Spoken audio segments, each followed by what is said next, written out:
எனக்கு ஒரு படம் பண்ணுறப்ப வந்து எப்படி ஆர்டிஸ்டோட நெருக்கமாகிறது, அப்புறம் யூனிட்டோட எப்படி நெருக்கமாகிறதுன்றது தான் ஒரு முதல் இதாக இருக்கும். அந்த அடிப்படையில் வந்து தியாகராஜா குமாரராஜா சார் அவருக்கு நன்றி சொல்லணும். அவர் தான் என்னை சார்கிட்ட வந்து அறிமுகப்படுத்தியிருக்காரு. அப்புறம் சார் வந்து ஒரு சாட்டில் வந்து பேசினாங்க. பேசிட்டு அப்புறம் எனக்கு என்ன ஒரு ஆறுதலாக இருந்தது, அவர் தமிழ், சார் வந்து தமிழ், அங்கே வந்து ஒரு வெற்றி படங்கள் கொடுத்துருக்காரு, அதனால் ஒரு நம்பிக்கையாக இருந்தது. அப்புறம் நடிகர்களை பொறுத்தளவில் வந்து பார்த்தீங்கன்னா தோழர் விஜய் சேதுபதியாக இருக்கட்டும், கவினா இருக்கட்டும், ராதிகா மேடம், இவங்க எல்லாருமே வந்து எனக்கு இவங்கெல்லாம் கூத்துப்பட்டறை மூலமாக ஒரு நெருக்கமான ஒரு உணர்வை ஏற்படுத்துவாங்க. ராதிகா மேடத்தோட நான் ஏற்கனவே ப்ராஜெக்ட் பண்ணியிருக்கேன். இவங்க மேடத்தோட எப்படி நான் இன்ட்ராக்ட் பண்ணுறது அப்படின்ற இருக்கு ஒரு யோசனையோடு போய் இவங்களோட கூட நடிக்கிறப்ப இவங்க என்ன சொன்னாங்கன்னா, நான் மதுரைன்னு கேள்விப்பட்டோன்னா எங்கள் அம்மா வந்து உசிலம்பட்டி ஒரு ஸ்கூலில் தான் வேலை பார்க்குறாங்க அப்படின்னு சித்திர திருவிழா ஃபோட்டோலாம் காமிக்க ஆரம்பித்தாங்க. ஐயா, இவங்க ரொம்ப நெருக்கமாக இருக்காங்களே, நம்ம ஏரியாவாக இருக்காங்களே அப்படின்ட்டு இவங்களோட எல்லாரோடையும் சேர்ந்து வேலை செய்யக்கூடிய ஒரு நல்ல ஒரு ஆப்பர்ச்சுனிட்டி கிடைச்சது.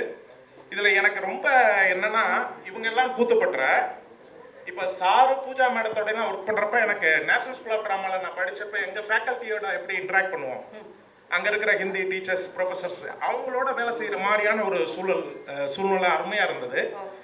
சாரோட பதல் போர், அந்தாதுன், இந்த படங்கள்லாம் வந்து ரொம்ப முக்கியமான படங்கள் இந்திய சினிமாவில்.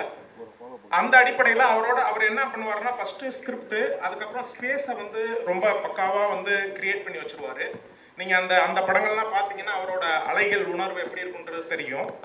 அப்புறம் இவங்க ரெண்டு பேரும் என்னென்னா, அவர் தோழர் பற்றி சொல்ல வேண்டியதில்லை, அவர் கிளாரிட்டி, ஒரு மெச்சூரிட்டியோட எல்லாத்தையுமே டீல் பண்ணுவார். அவருக்கு ஒரு அனலிஸ்ட் மேடம், அவங்க ஒரு டீம் ஒரு 10 பேர் இருப்பாங்க.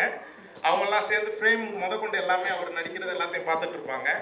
அதை அவர் நிறைய கேள்விகளோட விளக்கங்களோட வருவார். மேடம் வந்து நிறைய கொஸ்டின் கேட்பாங்க. ஒவ்வொரு மொமெண்ட்லையும் வந்து நிறுத்தி கேள்வி கேட்டு இவங்க ரெண்டு பேரும் கேட்குற கேள்விகள் எங்களுக்கு ரொம்ப உதவியாக இருந்தது. இது இல்லாமல் வந்து சார் வந்து ஒவ்வொரு ஷாட்டும் ஓகே பண்ணுறதுக்கு முன்னாடி பூஜா மேடத்திட்ட கேட்பாரு, மது சார் கேமராமேன்கிட்ட கேட்பாரு, சவுண்டுக்கு இருக்கக்கூடிய அப்புறம் புனே ஃபிலிம் இன்ஸ்டியூட், அவங்க எல்லாமே புனே ஃபிலிம் இன்ஸ்டியூட், அவங்க எல்லாத்தையுமே கேட்டுட்டு எல்லாருக்கும் ஓகேன்றப்ப தான் அவர் ஓகே பண்ணுவார்.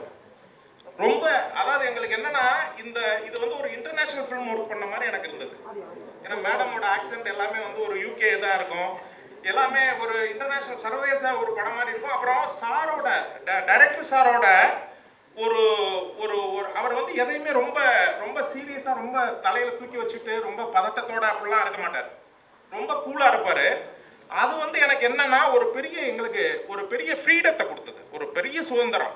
அதனால எப்படா கூப்பிடுவாங்க பாம்பேல இருந்து, எப்படா ஃபோன் வரும், எப்படா அடுத்த ஷூட்டிங் இருக்கும் அப்படின்னு நாங்கள் ஓயாமல் தொந்தரவு பண்ணுறது எங்களுக்கு வந்து ஒன்று தீபா சப்போர்ட்டு, இன்னொன்று சரண் அங்கே இருக்கார், அவர் வந்து அசோசியேட் டைரக்டரு நம்ம தமிழ், அவர் இங்கேருந்து போயிருக்காரு சாருக்கு ஹெல்ப் பண்ண. சரண் தான் எல்லாத்தையும் கோஆர்டினேட் பண்ணுவார். எங்களுக்கு ரொம்ப அற்புதமான ஒரு படப்பிடிப்பு தளமாக இருந்தது உண்மையிலேயே படம். அதனால எனக்கு என்னன்னா, அந்த சுதந்திரம் இருக்கு இல்லையா, அது வந்து ரொம்ப மிகப்பெரிய விஷயத்த நடிகனுக்கு பங்களிப்பு செய்யும். அது வந்து எங்களுக்கு ரொம்ப நல்லா இருந்தது எல்லா விதத்துலையுமே, செட்டுக்கு வெளியிலையும் சரி உள்ளேயும் சரி, ரொம்ப அருமையான ஒரு இதில் வந்து வேலை செஞ்சோம். அப்புறம் இந்த படம் சம்மந்தமாக, அந்த ஸ்கிரிப்ட் சம்மந்தமாக நீங்கள் பார்த்தீங்கன்னா, சாருக்கு என்ன ஒரு அப்ரோச் இருக்குன்னா, ஒரு கண்டென்ட் எடுத்துக்கிட்டு, ஒரு கருவை எடுத்துக்கிட்டு, அதுக்குள்ளே ஒரு ஏஸ்தட்டிக்கலாக ஒரு ஜேர்னி வச்சுருக்காரு அவர். அதில் நிறைய திருப்பங்களோட அருமையான ஸ்க்ரீன் பிளேயோட ஒரு ட்ராவல் பண்ணுவார்.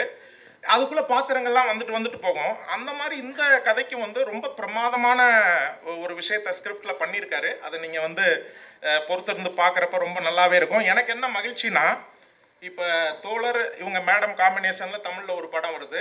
அப்புறம் ஸ்ரீராம் சார் வந்து தமிழில் படம் பண்ணுறாரு. ஃபஸ்ட்டு படமாக வந்து தமிழுக்கு டைரெக்டாக வருது.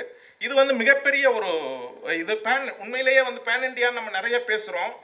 நிறைய ஹீரோஸ் வந்து சேர்ந்து பண்ணுறப்ப பேன் இண்டியா அப்படின்னு ஒரு மார்க்கெட்டை நோக்கி, ஒரு சந்தை பொருளாதாரத்தை நோக்கி போகுது, அந்த ஒரு பாணி உருவாயிருக்கு. ஆனால் இது உண்மையிலேயே வந்து நான் வந்து ஒரு இந்திய லெவலில் ஒரு பேன் இண்டியா ஒரு படமாக வந்து நான் இதை வந்து பார்க்குறேன். ரெண்டாவது இதில் வந்து என்னென்னா, அந்த சாரோட அப்ரோச்சு, அந்த டீம் மேடம், பூஜா மேடம், மது சார், இவங்களோட இது எப்படின்னா, ஒரு இன்டலெக்சுவல் இது இருக்கும் எல்லாத்துலேயுமே. வந்து மக்களுக்கு போகிறது எளிமையாக போய் சேரும். ஆனால் பின்புலத்தில் வந்து ஒரு இன்டலெக்சுவல் அப்ரோச் வந்து ரொம்ப கனமாக இருக்கும். அது இவங்க ரெண்டு பேரும் அழகாக கேரி பண்ணிட்டு போனாங்க. இப்போ வேற ஹீரோ ஹீரோயினி பண்ணுறப்ப எப்படி அது இதாகும்னு எனக்கு தெரியல. இந்த டீம் வந்து ஒரு அருமையான ஒரு பின்புலத்தை, ஒரு இன்டலெக்சுவல் பின்புலத்தை எக்ஸிக்யூட் பண்ணுறப்ப வந்து ரொம்ப எளிமையாக, ஈஸியாக, அருமையாக வந்து அது வந்து போயிருந்துச்சு. ராதிகா மேடத்தை இந்த இடத்துல நினச்சிக்கிறேன், அவங்களும் ரொம்ப பிரமாதமாக பெர்ஃபார்ம் பண்ணியிருக்காங்க. அதனால் நம்ம சஞ்சய் ராவுத்தர் சார், அவங்க டிப்ஸ் ஃபிலிம்ஸாக இருக்கட்டும், மேட்ச் பாக்ஸ், அவங்க 2 பேர் சேர்ந்து ரொம்ப ஒரு அருமையான ஒரு படத்தை வந்து உருவாகிருக்கு. எல்லாரும் சார்பாகவும் நான் வந்து தமிழ் இதுக்கு வந்து ஸ்ரீராம் சார் வர்றதை நான் வந்து வெல்கம் பண்ணுறேன். எல்லாருக்குமே, கேத்ரினா மேடம் எல்லாருக்குமே நான் வந்து அவங்களை எல்லாத்தையும் வரவேற்று எல்லாருக்கும் நன்றி சொல்லி, எனக்கு இந்த வாய்ப்பு கொடுத்ததுக்கும் நன்றி சொல்லி, ஊடக நண்பர்களுக்கு இது ஒரு உண்மையிலே உங்களுக்கு ஒரு பொங்கல் விருந்தாக வந்து இருக்கும். சிறப்பாக நீங்கள் ஒத்துழைப்பு கொடுத்து எங்களை நல்லபடியாக வந்து ஆசீர்வதித்து இது பண்ணணும்னு கேட்டுக்கிட்டு விடைபெறுறேன். நன்றி, வணக்கம்.